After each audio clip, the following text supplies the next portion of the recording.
Hello and welcome to this collective video. We are going to be talking about what you're really angry about, you really desire to have in your life in a certain way, but the anger is blocking you from seeing it.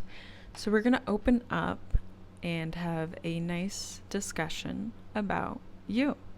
I am a tarot and oracle divinator reader. I am also an energy love-based alchemist, transmuting the pain into love again so that we can all start living the life we love. The videos I really try to transmute the energy through what I talk about. So hopefully the goal is to have you feel the relief of what is in terms of the feelings that is stuck in your body embodiment. So if you're comfortable and allow me to do that, continue to, watch the video. But if you are uncomfortable, I would, stick to, the way that you kind of want to go down. If you want to watch, totally watch. You don't have to, though. You might not be ready. I don't know. But anyway, if you do feel a calling of like a nudge through your intuition to keep watching, totally keep watching. So we're going to be transmuting some anger through this video and trying to find the desire and want that it's something of your soul telling you,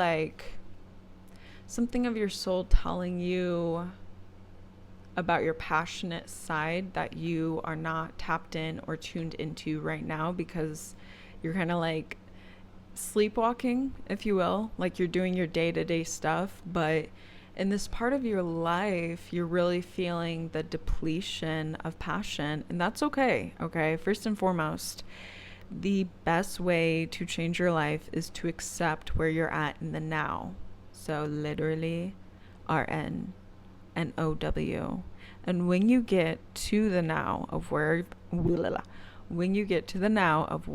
you're at, when you bring your focus back to your embodiment, how you feel in the now, all right, that is where it's at, okay? So that is where to accept. And this card, I flipped out a card. I don't want to see it. I can't look. You look first. Okay, that's the card. My eyes are closed. My third eye is open, okay? But my physical eyes are closed, so I can't see it.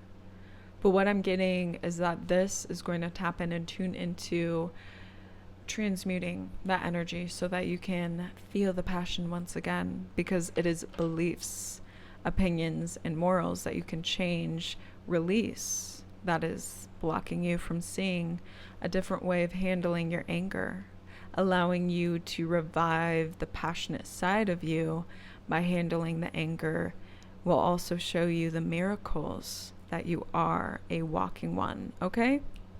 Yes, I am beautiful, healthy, and wealthy, all right? The value of yourself, of your authentic individual self. The world needs you. Okay, there's a lot of people I'm getting that really rely on your own embodiment, okay? So there is something about how also you are way more powerfully, you're way, they're like, be careful on your words. Okay, so your authentic embodiment, you're a healer in essence of healing those who, in the individual sense, like you're talking one-on-one with them. There's something about how you naturally heal others, like bringing the sun through parting clouds. And it's something of you reminding that person about the reason to live. Basically, I don't know how else to say it. Ooh, okay. So you're also someone who's really, really tuned into narcissism in terms of this balance of ego, okay? When it comes to narcissism, the ego is absolutely needing to be looked at in terms of, it's really like there's such a balance with the ego, but there is something about how it's something of like taking more than giving, or maybe giving more than taking. And I'm kind of getting it's the latter, where you're giving more of that like healing essence of yours authentically to others instead of giving it to yourself. And it's this really interesting catch 22 of your mind telling you, your ego telling you, you need to put other people before you, when this is you more so filling your cup up of some kind of appreciation for yourself, allowing yourself to like take a break out of the day-to-day kind of lifestyle you've had. If you're able to take a minute, I'm getting away from that, like vacation, because that's something that can allow you to see life in the day-to-day business, but in a whole different environment where people are living life in a different way. And that shows you that life can be lived in a different way, especially if you live in a place where a lot of people do the same thing, like 9 to 5, you know, they have school, they have kids, they go to college maybe, you know, that sort of thing. There's a lot of the influence of the same day-to-day stuff that starts to it's like the less passion you have in your life, the more your ego is going to become more of that toxic, narcissistic, me perspective. Because there's also needing to have boundaries with yourself in terms of, especially if you're a caregiver, right? People pleasing, like you really want to help everyone else, but there are times when, especially as a caregiver, it feels weird to care for yourself, because I mean, growing up, I don't know, I'm getting the sense that you had to care for your caregivers themselves in the emotional sense, and you matured in the quick way of maturing in your emotions while your physical body was still, you know, a child. So you were more so in an environment as a child and put in a caretaker position for your caretakers, because your caretakers weren't able to balance out, I guess, like their ego themselves. And this kind of is turning into ancestral, generational, karmic curses breaker sort of thing. Like if you really want to break some kind of like parental caregiving family traits of like how you raise your youth, I'm getting that's really tuning in right now. And that might be also playing into your anger. And that's fair, right? Because honestly, if you weren't taught how to handle your anger in a appropriate way with a child, especially if you were a child handling an adult like that and you were trying to handle that as a child, you're going to condition yourself and adapt because you had to be safe in a very specific kind of situation.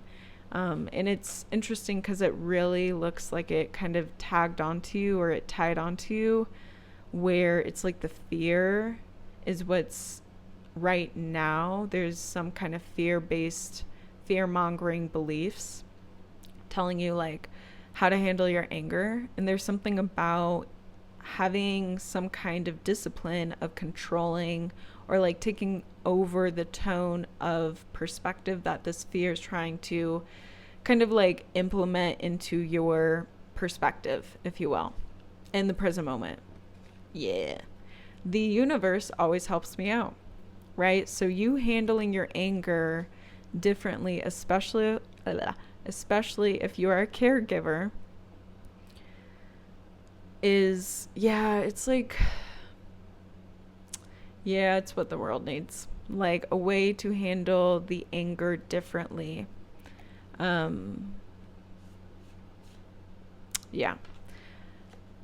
I take care of myself. I put myself first. So I'm just going to read some cards, pull them, okay? So you can see, oh my gosh, it's a miracle. She's literally talking. Yes, that's right, people. I'm tapped in, tuned up. Let's go. Like literally, my indoor voice is outdoor voice. Whoops. Why do people love to support me? Yes, okay, so that brings up a good point. When others see you handling anger differently, they're going to be inspired to handle it differently because it's allowing your present embodiment not to get stressed. You release it in a way where it allows you to keep going in your day to day, and you can focus on your day to day and not whatever the anger is trying to make you focus on throughout your day to day. Because that allows your embodiment in the day to day, right? In the present moment of the day, to be in the embodiment of anger more in the toxic, narcissistic way, right? We do, though, need to be mindful, right, of what we're allowing ourselves inside of us, right? The whole, the discerning, wise soul that we all have within us. Like, it's all individual based, but we express this type of soul in our own way. And there's something about the way that you express your anger is somehow going to like inspire other people who are very similar in the way they express, I'm getting like their own anger. So it's kind of like you're able to allow those who are toxic with their anger see what it's like to have a healthy way of handling your anger, where it's like, oh, and you're kind of waking them up in terms of they're able to mature in a very fast way. Because it's kind of like, yeah, I don't know how else to say it, but yeah, you wake them up from the past. I don't know. Yeah, it's kind of like the Matrix. It's so on in my brain right now. Like today is like the whole waking yourself up from this like sleepwalking that everyone's doing in society. I won't go into it, okay? I won't go into it because that's not what maybe it is though. The influence of society and how you handle your anger as well. True friendships are easy for me to form, okay? So yeah, maybe also when you're learning, okay, bottom of the deck, Two of Pentacles, handling matter differently. But definitely starting out in terms of newly choosing to handle this differently. So it's not really, you're not experienced in going through a lot of experiences. Because to make an expert out of anyone, you have to go through a lot of experiences and a lot of oops, I did it again. Like listening to Britney Spears when she sings oops, I did it again really helps you in terms of like being like, oh, I made, a human error, right? That is how I'm going to see the areas where I can be stronger in my individual character based off of my own actions. Ooh, like, yeah, even that there. Ooh, okay, here we go, people, here we go. Your own actions, right? And anger, okay? Your own actions and anger, when they meet in the middle of you in the present moment, it's how you handle it within yourself of choosing to release it. Releasing it within your embodiment in the present moment by allowing yourself to acknowledge and honor the experience of the anger and then freeing it from your body, like imagining like wind passing through trees and you like hear the leaves was it wrestling? I don't know. The leaves going blah, blah, blah, blah, like you hear the leaves. So it's kind of like that, right? And so that is the whole releasing and handling anger differently. Having some way to release it in a discerning way and saying, okay, I'm going to honor it and say yes. For some reason, I don't know why, but this situation I'm in this moment is making me angry. I'm going to honor it. And then asking yourself, are you in a safe place. Maybe you don't realize, like, oh, it might be a kind of something of trying to protect you, right? It might also be your ego trying to, or your ego might be insulted, and you might actually need to be aware of your surroundings. There's something about how it's like your anger is a really good detector on, especially if you like to go out alone. It's a great way to have like almost like a security guard, right? To tune in and be aware of outside of you, in terms of what is coming towards you. Yeah, because there's something about people come towards you in a passionate way.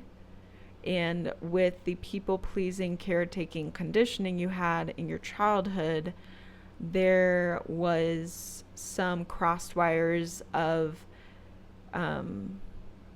like understanding safety for you. And so you're reparenting yourself when it comes to handling your anger and trusting that you are safe, right? Where was that card? The universe always helps me out, right?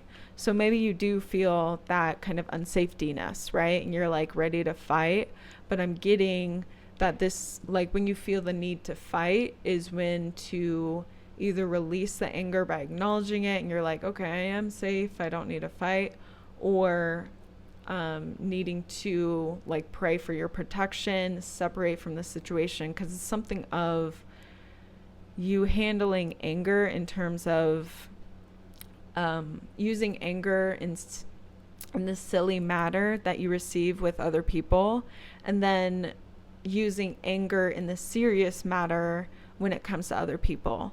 And so it's about you kind of going in and figuring out for yourself where you're at and kind of allowing your ego also to, definitely allowing your ego to be heard, seen, and liberate your ego from the childhood conditioning. Yeah. Okay.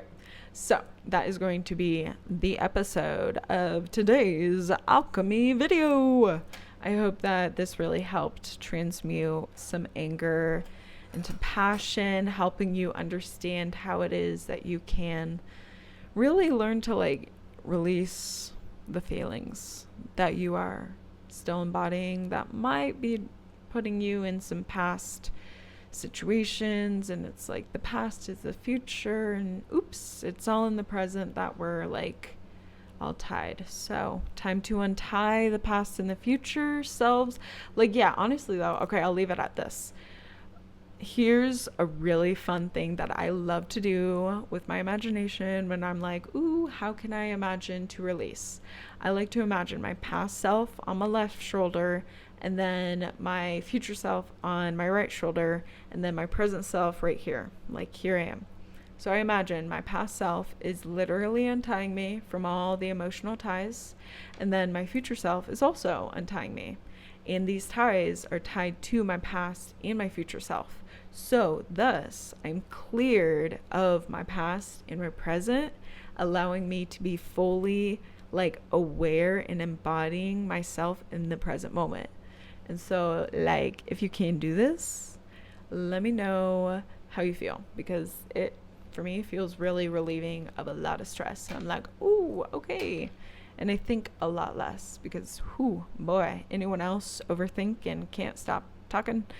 Ooh, boy, me too. Anyway, thank you so much for joining me. I really appreciate your energy, your authenticity. You're a miracle walking on earth. And I hope that I can help, I don't know, show that more from me to you as one human to another. This life is crazy, and so are we. Crazy beautiful, baby. We make life because we are living it. Yeah. All right. Bye.